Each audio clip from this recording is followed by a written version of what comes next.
Ladies and gentlemen, today is October 26, 2016, and this is the KNKL Show, episode 315, where we learn to be better artists. My name is Keenan Lafferty, and I would like to welcome you to another show. Today, we are going to be talking about the Taric visual update, the amazing fabulousness that is encompassed in this piece, and as well as some other concepts that have never seen the light of day, some for good reason, but we're going to be talking about what goes into the visual update at Riot Games and kind of how a concept artist like me can help out the team over there when creating these things. We're got a little bit of time lapse going on, going to be taking it a little bit easy. We'll be going through a couple layers and that usual good stuff. But before we get into today's little time lapse slash thing, we need to take a stroll down the lovely lane. So journey with me to KNKL fan art. tinyurl/KNKL fan art, and click on this spooky link, right? It's October 26th. Things are getting spooky, right? Things are getting spooky over on the lovely lane. And thank you to everyone who has been submitting their art. And if you would like to get featured on next week's show, then just head on over here and like the page, submit your art, and you will indeed be seen. You can show all your friends, show your mom, show your grandma, and you'll get featured on the show. Really awesome stuff this time, guys. Thank you so much. Thank you so much. Always makes my day. Always makes my week to see you guys' new submissions. All right, with all that out of the way, first thing I want to talk about is why we're releasing a little bit late today. And this is a great segue to go into our time lapse. So let's go ahead and get started on that. There we go. Okay, so let's talk about why I'm late. Why I'm late. And I know I have excuses. I have an excuse! Well, not really. The Dark Souls DLC came out, okay? I've been playing Dark Souls 3. It's so fun. I love it. I love obligatory snow levels in these games, and of course we get one in Dark Souls 3 now. And the scenery is just so amazing. So amazing. Much like this Taric over here. Just so beautiful to look at. Just pleasing. Just a treat for the eyes. Okay, so yeah, that's why I literally stayed up till like 5, 6 in the morning playing that game last night. And I've been thinking about it all day too. But today, we are going to be talking about Taric. We're already tangenting. Let's get back to this. So, a couple things that I want to talk about. So, the first thing that you noticed way over there on the left is one of the first things that I like to do whenever I'm developing a character or sort of doing a visual update is I like to get to know them as a person. I got to know them as a person. What do they look like? The most important thing is what's their facial structure? What is their personality? I want to exude that in the planes of the face. By the way, if I stumble and I'm muttering and mumbling all the time, it's because it's late. It's been kind of a long day. But that's okay because you guys deserve a show. And we're going to keep it kind of low-key anyway. So, no big deal. No big deal. And speaking of low-key, this kind of looks like low-key over here, right? Interesting. So, the original... Okay, so a little bit of history time. The original Armor of the Fifth Age Taric, also known as Pink Taric, was inspired by... A lot of people don't know this, but it was actually inspired by the World of Warcraft Paladin set. I totally forget which one it is, but I think it might be tier 3. But it was the one that was in Burning Crusade, where it was basically, it looks like 5th Age Taric with like the purple and the pink gems. And the guys over at Riot, they just thought it was so funny that there was like, we need to have that type of armor set in the game. Let's put it on Taric. And who better to wear it than Taric himself? So you can see here, there's a lot of stuff that goes into this. Concept art is like a whole new art in itself. And it is very, very challenging because this is kind of still in the beginning when I was trying to get the hang of how to actually go about concepting things. Sometimes you'll see me like draw one shape and mirror it, as I showed you guys a couple weeks ago, how we can create basically any sort of shape, mirror it, and then you can start to pick out different designs and kind of get some inspiration for a future design. And if you're curious what I'm talking about, just click up here. It'll take you to that episode a couple weeks ago where we talk about designing. It could help you guys out if you're wanting to do stuff like this, you're wanting to do concept art. Definitely a good way to do that. Another thing that really helps out a lot is sketching. Let's see, can I actually show this? Okay, good, I can show this. So perfect segue. Okay, so check this out. So another thing that I really like to do in my sketchbook is sketch, imagine that, right? And here you can see, these are some of the ideas that I had for Taric. And I really like this one in particular. And this is what I really feel a lot of people underestimate about their sketchbooks. Creating shapes and creating designs is so much easier when you actually have like a physical media in your hand and you're drawing straight on paper. Like the amount of control that you have and just being able to like pick out shapes and get ideas, I find it's so much easier in a sketchbook. So oftentimes I'll start in the sketchbook. I'll start by just like throwing down lines and throwing down like quick scribbles and then taking it over to Photoshop. All right, let's go ahead and get back to this. Let's continue with our good old time lapse. So So you can see the roundness of these shoulders, that was actually reflected in the sketchbook. You guys saw that design. I was like, ooh, I really like that. Just that relationship of the shoulders and like the chest piece and how everything works together. So I decided I was going to start expanding on that. And you can see that's what I'm doing here. So, but looking back on this, so a little bit time for a critique on myself. And looking back on this is like really kind of not the best. Some good ideas, which is what concept artists are supposed to do. But I don't know what I was thinking with like the freaking cloths like hanging down here. There's just too many like clothy things hanging off of Tarek, and you know they'd have to be like waving around all over the place like when he's in the game. And this actually brings me to my first point, because a lot of you are familiar with the current in-game design for Tarek, and it's actually a lot simpler. And that is kind of what I want to drive home today. Not just because League of Legends is a game that kind of prides itself on being easy to read, or it actually just needs to be. It needs to be easy to read. That way you can tell what's going on when there's freaking 10 characters coming together in a team fight. You need to be able to clearly tell what's going on with these characters. And too much detail on a character model can oftentimes, it just turns into too much noise. So, but in the same way, even when you're not designing for a game that needs to be scaled down, I really find joy, and I think it's really a great skill, people that can really simplify things. They can create simple designs, but really effective, like really creative, awesome flowy lines, really cool shape relationships. But in the end, it's actually a very, very simple design. It's refined, right? And that's kind of something that I really like to think about when I'm doing designs, is sometimes I find myself starting very complicated, but then towards the end, when I'm refining it, I'm not thinking, oh, what else can I add to this? What can I add to this? I start thinking, what can I take away from this? What can I take away from this and still have that same feeling? And that is what we were doing with Taric here. But my personal favorite part about doing this concept was, and that is the end of that. And that's going to take us into the first thing that we're going to talk about. And that is, we'll go back to this in just a second. But let's talk about this one, because this was my personal favorite one that I did. And the reason is because he just looked like to me, Tarek, I wanted him to be like a barbarian, right? He's like a barbarian, but he also is kind of like contrasted with like these gems. He draws his power from these gems, but I wanted him to be like almost like a Conan looking dude with like the giant, the giant pecs like right there, and like the rippling muscles, and even like these crystals on his bracer here tend to look a little bit more aggressive, right? And all this stuff was done. These ideas came to me. I think I actually did do a little bit of that mirror trick to create these designs. And you can see over here all these things. Like basically I am taking one of these. I start with one, and then rather than drawing an entirely new thing, I'll just take this and I'll just move it over. I'll just duplicate it and I'll change a couple things. Like you can see right here, the difference is just in the shoulder design, right? And same thing over here, different shoulder design. And it's just different motifs. And motif is a fancy way of saying a design or a shape relationship that can be repeated, ideally repeated throughout your design, throughout your entire concept. So that was what I was thinking about. Drawing from different angles, I find, really helps a lot too. Sometimes you feel like you're getting kind of bogged down. You don't really know what's going on. I said to myself, well, actually, it doesn't really matter what the design necessarily looks like here, because in the game, we're going to be seeing it from this angle. So I should probably keep in mind, I should be designing from that angle, and I should be creating my shapes along those rules. Okay, so that was a good thing to happen upon. Yeah, I still really like this one. Again, see how simple this one turned out. But I took from this the shoulder piece. I was like, ooh, I like just like the general shape of this, and then these crystals like coming out like that, and then that was what got translated up to. It got translated over here. Right, where I kind of changed that up. It's got those crystals coming out, and then the shoulder piece, and yeah, and that stuff. I actually really enjoyed these ones a lot. These were really fun to do. I thought this one looked a little bit too much like Jarvan over here, too Jarvy, and so yeah, we ended up not going with that one. So let's go ahead and move back a moment.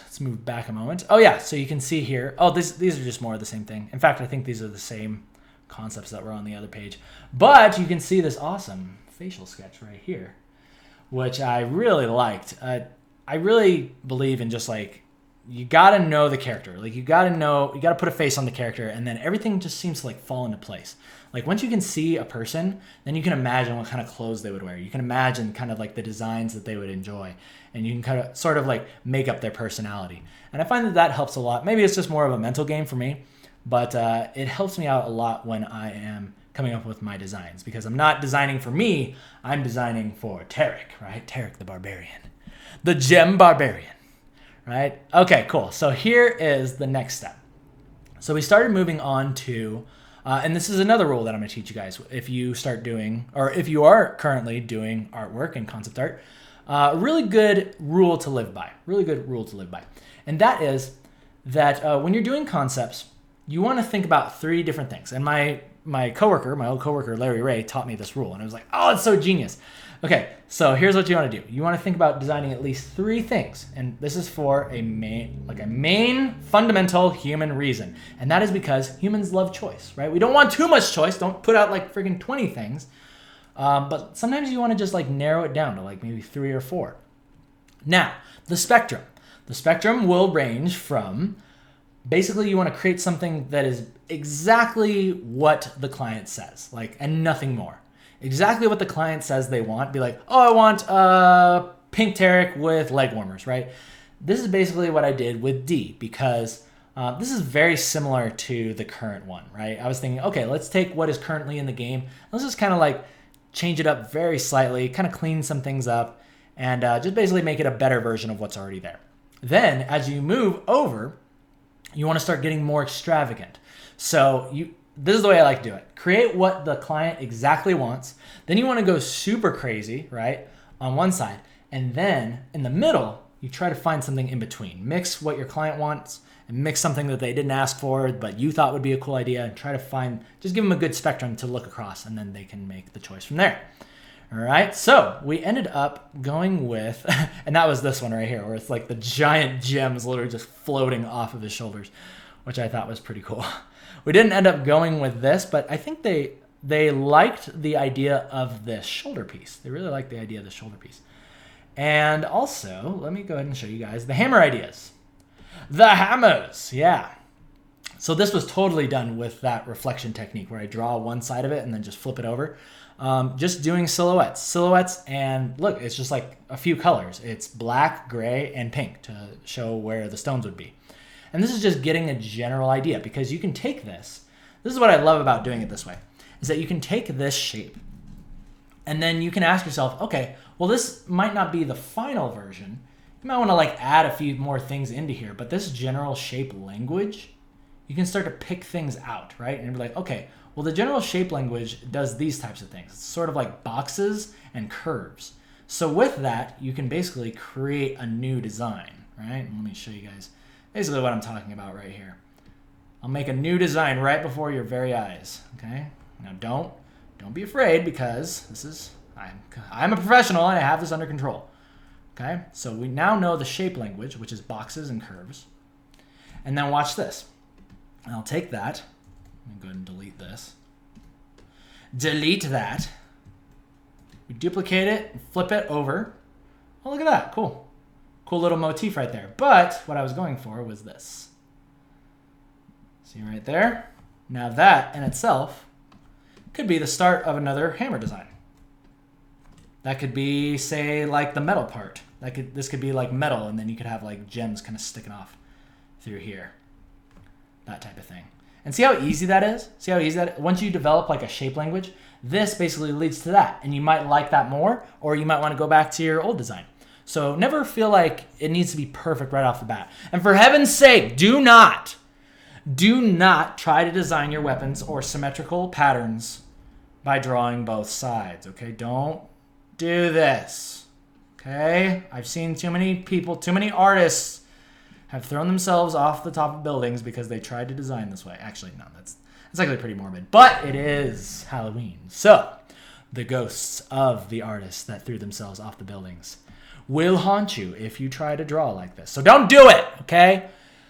All right, good. Now that we got that out of the way, let's go ahead and move on to the main event, which is Taric, Pink Taric. Because even though the blue Tarek, or rather the original, or what's the word I'm looking for?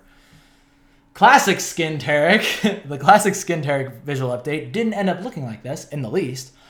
It hopefully got some good ideas, and I got to work on pink Tarek. That's the most important point, and why I'm sure you showed up today, because we got to talk about pink Tarek. And I have all of the layers for review right here, and let's talk about this, because we talked about concepting, we've talked about doing sketches, we've talked about sketchbooks and the importance of that, but now it's time to make some good looking art. It's time to take what we've done and make it look really good so you can make the boss happy, so you can show it to him. Maybe it doesn't even make sense, but it looks pretty, right? It makes pretty things, and that makes your boss happy. So let's talk about how to make your boss happy, okay? Let's talk about that. So let's go ahead and start with this. So originally, this was, you can see the difference between the two shoulders here, and definitely showing some more skin here. Oh, this is so sexy. Love it. Love it. But let's talk about the layers. Let's talk about the layers, okay? So you guys know my process by now, but I will go ahead and show you once again. We'll go in reverse order, and then we'll build it back up, okay? So here is our OP layer. Direct your attention down here to layer 16. I'm going to rip Tarek's skin off. Oh my gosh, look at that. That is the OP. That is basically what goes on top of these lines and kind of cleans everything up. And let me go ahead and, oh, whoops.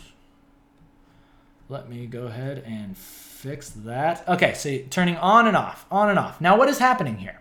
I'm softening lines and kind of cleaning up values. And I totally effed this up. Uh-oh.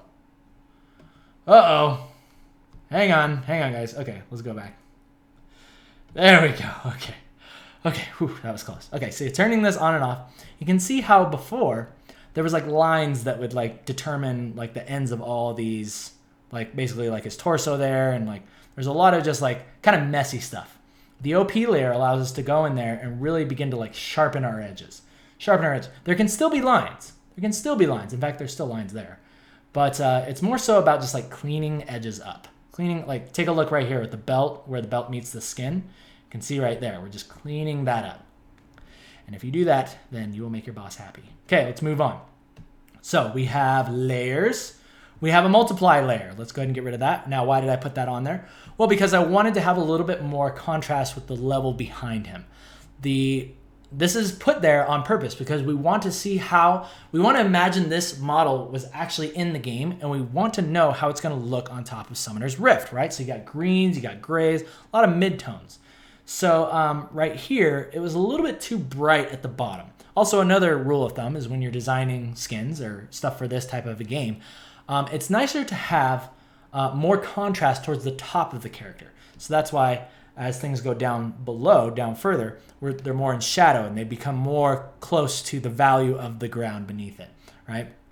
But in general, just as you go down towards the feet, shadows appear, okay? So that's what that is. Let's go ahead and get rid of that. Let's talk about line coloring. Oh my gosh, it actually always blows my mind how much the coloring of the lines adds life back into this picture. Because especially in the skin area, look at all these lines here. In fact, let me just go ahead and get rid of all of these. Look at these lines. Look at these lines. Okay, so they're all gray, right? But as soon as we do this, right, it looks strange on top of just a gray background character mask. But once we start adding in each of these, see how now, especially in the skin, it starts to add all of that life back into it. And we love that. Love that. And if you don't know how I'm coloring my lines, basically look at this. This may alarm you, right? This may alarm you. Ah! Basically, this is all of the colors that I put onto, right? They're placed onto the lines, above the lines, which is right here, layer 9. And then what I do is I clip them back, which basically says, okay, all these layers that are on, or all the colors that are on this layer, they're only going to affect what you clip it back to. In this case, it's the lines. And you clip it back by holding Alt and clicking between them. See? So now you have the layers. And here, I'll show you just in case that still didn't make sense. Don't worry. Because look, I'm going to paint on this layer, which is clipped back to the lines. Look, I'm going to paint everything pink now. See how it only affects the lines? This allows you to go in there and begin softening your lines, getting rid of your muddy colors, making things look good. And we all are big fans of that. Okay, cool. So each of these things going on, I like to separate each of my layers out because also let's take a look at what this looks like without the lines on. Okay, interesting, isn't it? There's all, like, it's all very, very simple layers, and they're all shaded with gradients. It's all done with the soft brush. But as soon as you put the lines on it, it brings everything together. Lines and the line color. And then you go to the multiply, and then you go on to your overpaints, which is just kind of cleaning everything up. And then at the end, you change the shoulders, and everything falls together, and it looks awesome! And it's ready to ship. Ready for action. Go. And that, ladies and gentlemen, is how you design Pink Tarek. Alrighty, ladies and gentlemen, before we go, I know I need to learn how to speak, and it's such a long day. Oh, man. Oh, such a long day. But you know what? It feels good to do a show. And I love you guys, so just thank you so much for being patient while I figure this out and, like, stumble over myself and get all this stuff done. But before we go,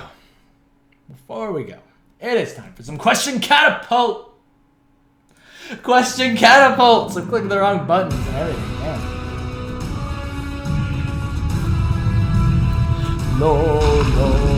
This is why I don't do shows late at night. This is why I don't do shows late at night. It's very tough. Very tough sometimes. All right, but nonetheless, our question is coming in from Alpha Gusta, and I cannot size this, and what the heck is happening? What the heck is happening? Give me my question. Where is it? There we go. Is it seriously behind everything? What the heck? There we go. All right. Question coming in from Alpha Gusta. Great question. Question about rendering. He says, hey dude, when it comes to rendering out and refining details, get lost in all the colors. For example, when refining hands, I often make it a blend of random shades of red and peach and add a few odd lines in the middle to separate the fingers. Okay, cool. Yeah, totally understand where you're coming from on this. I do the same thing. It's happening to most things, really. The only thing I'm comfortable with rendering is the faces of the characters. Forms are already defined. Okay, cool. Yeah, so it sounds like what you're running into, Alpha Gusta, is basically this, and I'm going to demonstrate on Tarek. Okay, so you created this thing. You're ready to shoot it off to your boss, and you're ready to start doing some overpaints, right? Ready to start doing some overpaints. So let's go ahead and get in there. And let's imagine for a moment that our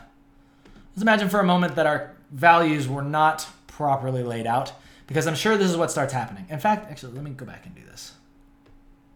Here we go. Let's do it on this one. And let's take off the overpaints, okay? So we're taking off the overpaints, and we're imagining that we're doing this over again. Create a new layer. And then you're like, okay, cool. Well, Keenan taught me how to do this. And right now I know that most of the hard work is done. So now all I have to do is start eyedropping and start blending this stuff in, right? Start blending this in. But then you start running into this issue where you start taking away your values, right? You start taking this peach and you start painting it too far in, right? You're taking this peach and you're painting it way too far in. And then eventually what happens is Tarek's neck begins to disappear. And then you're left with this strange floating head in the middle. And you're like, oh no. Oh, I blended too much. Okay, well, let's just like add a line back in there.